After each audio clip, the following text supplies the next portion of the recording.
শেখ হাসিনা তো ভারতে পালিয়ে গিয়েছিল, তারেক রহমান পালাবেন কই? পালানোর তো জায়গা নাই। যারা মুজিব পাই বলে সারাদিন মুখে ফেনা তুলেছিল, তারা বাংলাদেশটা একটা ফ্যাসিজমের দিকে নিয়ে গিয়েছিল। আর এখন নতুন করে তারেক ভাই স্লোগান দিয়ে নতুন করে বাংলাদেশে নতুন ফ্যাসিজম আনার আয়োজন চলছে। আমরা তাদেরকে সতর্ক করছি, ভুলেও এই ধরনের পদক্ষেপ নেবেন না। কারণ ইতিহাসে এই ধরনের যারা পদক্ষেপ নিয়েছিল, তারা এখন ভারতে কলকাতার অলিতে গলিতে না খেয়ে বেড়াচ্ছে। তাদের পরিণতিও আপনাদের হবে ইনশাআল্লাহ।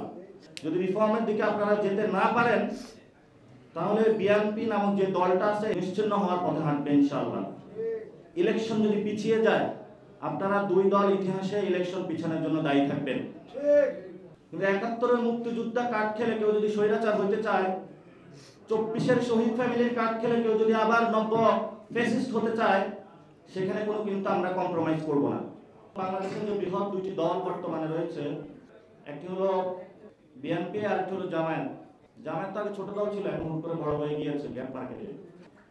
জামায়াত কিছু ইসলামী দলকে সাথে নিয়ে মাঠের মধ্যে হলো ৫ দফা দাবিতে প্রোগ্রাম শুরু করলো।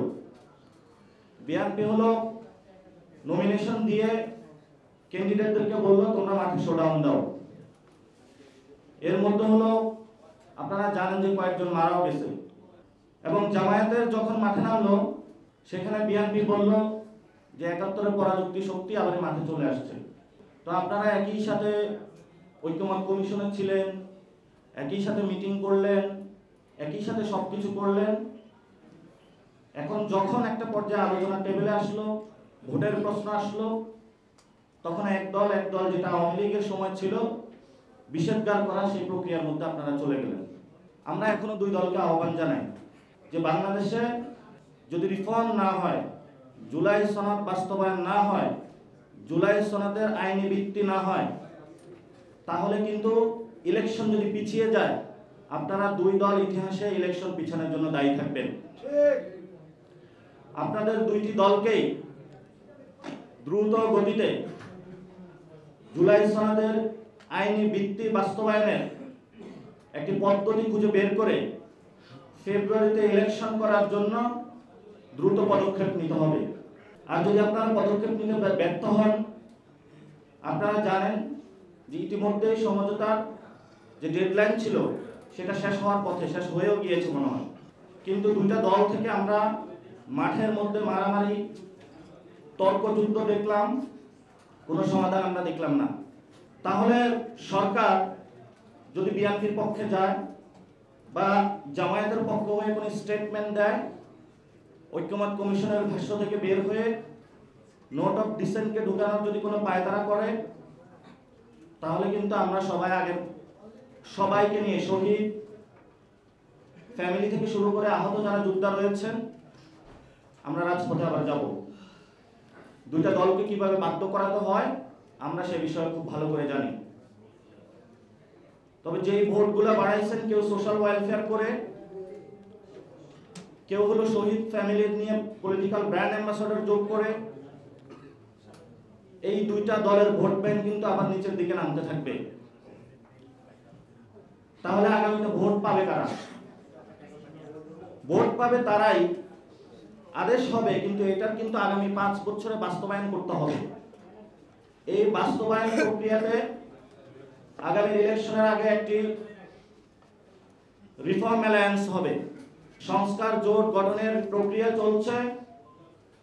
পুরো বাংলাদেশ আপনাদের বুকে দাড়িপাল্লার ব্যাচ থাকুক, ধানের ব্যাচ থাকুক, বুথে গিয়ে কিন্তু আপনারা এই যে সংস্কার জোটে ভোটটা দিয়ে আসবেন।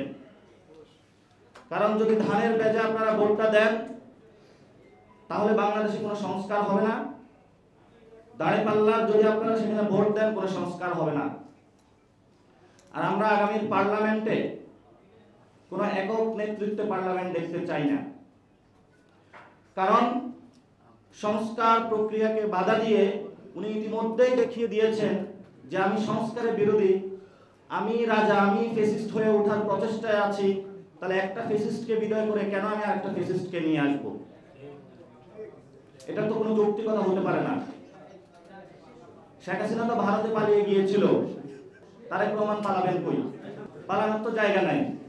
কারণ আওয়ামী লীগের একটি বন্ধু রাষ্ট্র ছিল, বিএনপি বলে তাদের নাকি বন্ধু রাষ্ট্র নাই। আসলেই তো সত্য, তাদের বন্ধু রাষ্ট্র নাই। এই জন্য জিয়াউর রহমান আগে বুদ্ধি করে বলেছিলেন, অথবা গানের মধ্যে যেটা আমরা শুনতে পাই, প্রথম বাংলাদেশ আমার শেষ বাংলাদেশ। শেষ যদি বাংলাদেশ করতে হয় তাহলে অবশ্যই আপনাকে রিফর্মের মধ্যে আসতে হবে। কারণ পুরো বাংলাদেশ রিফর্মের দিকে যাচ্ছে। যদি রিফর্মের দিকে আপনারা যেতে না পারেন তাহলে বিএনপি নামক যে দলটা আছে এটাও নিশ্চিহ্ন হওয়ার পথে হাঁটবে ইনশাআল্লাহ। এখন এই কথাগুলো আপনারা দীর্ঘ সময়কালীন একটি রাজনৈতিক দল গড়েছেন। এই রাজনৈতিক দল একটা ব্যবসায়িক দলের মধ্য দিয়ে এসেছে। এই দশকে যারা এসেছিল, এমপি হয়েছিল, তাদেরকে হলো গার্মেন্টস ব্যবসা দেওয়া হয়েছিল, বিদেশে যে লোক পাঠানো সেই ব্যবসাগুলো দেওয়া হয়েছিল। সেই ব্যবসাগুলো করে তারা হলো ভোটের মাঠে গিয়ে হলো টাকা দিয়ে ভোট কেনার যেই একটা নিয়ম রীতি সেটা চালু করেছিল। একটা সময় ছিল বিএনপি প্রার্থী খুঁজে পেতে অনেক কষ্ট হইতো, কিন্তু যখন আপসহীন নেত্রী আমাদের একজন পলিটিক্যাল ব্র্যান্ড অ্যাম্বাসেডর বলেছিলেন, আমরা আগে দেখতাম সাকিব আল হাসান নামতো মাঠে, তারপর হলো মাশরাফি হলো মাঠে নামতো হলো নৌকার ভোট চেয়ে। এখন নতুন ব্র্যান্ড অ্যাম্বাসেডর রাজনীতিতে এসেছে, তারা হলো ধানের শীষে হলো ভোট চায়। তো ধানের শীষে যে আপনি ভোটটা চাচ্ছেন, আপনি আগে একটু বলতে হবে যে সংস্কার প্রক্রিয়া কিভাবে বাস্তবায়ন হবে সেই বিষয়ে বক্তব্য দিয়ে আপনি ধানের শীষে ভোট চাইতে হবে। আমরা আপনাকে সম্মান করি, কারণ শহীদ ফ্যামিলিদের আমরা সম্মান করি, কিন্তু যে ধরনের হাহা রিয়াকশন আসতেছে আপনাদের একটু ভাবা উচিত। কিন্তু ৭১-এর মুক্তিযোদ্ধা কার্ড খেলে কেউ যদি স্বৈরাচার হইতে চায়, ২৪-এর শহীদ ফ্যামিলির কার্ড খেলে কেউ যদি আবার নব্য ফ্যাসিস্ট হতে চায়, সেখানে কিন্তু আমরা কম্প্রোমাইজ করব না। আমরা ওই সময় দেখেছিলাম ৭১-এর পরে যারা সত্যিকার মুক্তিযোদ্ধা ছিলেন, যারা সত্যিকার অর্থে সাম্য, মানবিক মর্যাদা, ন্যায় বিচার চেয়েছিলেন, তাদেরকে এক পাশকে দিয়ে নতুন কিছু কম্বল চোর আবিষ্কার হয়েছিল, চোর বাটপার আবিষ্কার হয়েছিল। যারা মুজিব পাই বলে সারাদিন মুখে ফেনা তুলেছিল, তারা বাংলাদেশটা একটা ফ্যাসিজমের দিকে নিয়ে গিয়েছিল। আর এখন নতুন করে ২৪-এর জুলাই শহীদদের রক্তের উপরে দাঁড়িয়ে তারেক ভাই স্লোগান দিয়ে নতুন করে বাংলাদেশে নতুন ফ্যাসিজম আনার আয়োজন চলছে। আমরা তাদেরকে সতর্ক করছি, ভুলেও এই ধরনের পদক্ষেপ নেবেন না। কারণ ইতিহাসে এই ধরনের যারা পদক্ষেপ নিয়েছিল তারা এখন ভারতে, কলকাতার অলিতে গলিতে না খেয়ে বেড়াচ্ছে। তাদের পরিণতিও আপনাদের হবে ইনশাআল্লাহ। আমরা বিএনপি জামায়াত কারো বিরোধী নই। আমাদের এনসিপির সুস্পষ্ট জায়গা হলো আমরা বাংলাদেশে একটি ভালো ডিফেন্স পলিসি চাই, যেই ডিফেন্স পলিসির মধ্য দিয়ে আমাদের যে 18 কোটি জনতা রয়েছে তাদের নিরাপত্তা আমরা পাবো। আমরা মনে করি না এই চাওয়াটা আমাদের অন্যায্য। জন্মেছি যখন, তখন আমার অধিকার নিয়ে আমি বাঁচতে চাই এবং অধিকার নিয়ে আমি মরতে চাই। আমি কোনো দেশের সেবাদাস হয়ে মরতে চাই না, কোনো দলের দশ হয়ে আমরা মরতে চাই না।